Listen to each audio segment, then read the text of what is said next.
They say sisters are supposed to be a blessing, someone who loves you, protects you, has your back. But that wasn't my reality.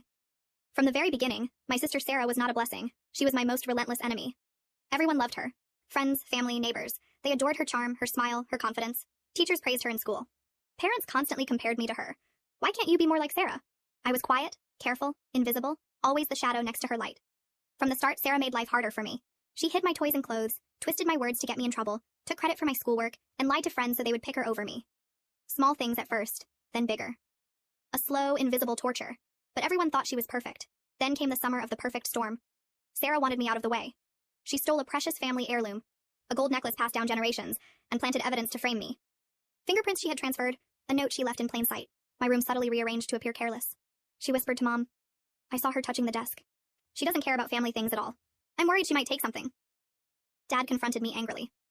I tried to defend myself, to explain, to cry, but her plan was flawless. Within days, my parents said, go stay with your aunt for a while. Maybe some distance will help. And just like that, I was sent away. Sarah had won. At my aunt's, everything was strange and lonely at first. New routines, unfamiliar house, missing home and friends. But my aunt saw potential in me. She taught me confidence, organization, money management, negotiation, and discipline. I started small jobs, helping neighbors with bookkeeping, organizing events, errands. Each tiny success rebuilt my confidence and sense of self. Years passed. Internships, small projects, learning business fundamentals. By my mid-20s, I built my own company from scratch, small at first, but growing steadily, handling clients, hiring employees, building a trusted team. My life became mine. I was finally free from her shadow. One day, Sarah walked into my office building, applying for a position she had seen online. She didn't know it was my company. She approached the reception and froze. There I was, helping the janitor carry boxes, moving papers, organizing deliveries. To her eyes, I looked like a cheap, low-level employee. She smirked and whispered to the colleague beside her. Wow, even after all these years, still nothing? Still ordinary? Look at her helping the janitor. Pathetic.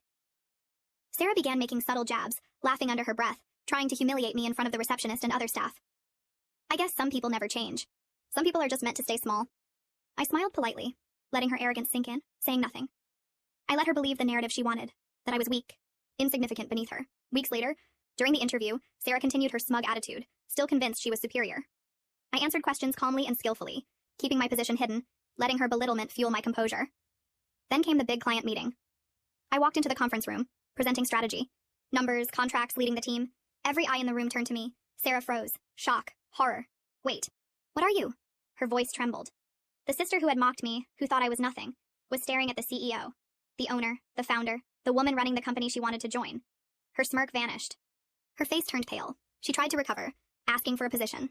I smiled. You can start at the bottom, like any other employee.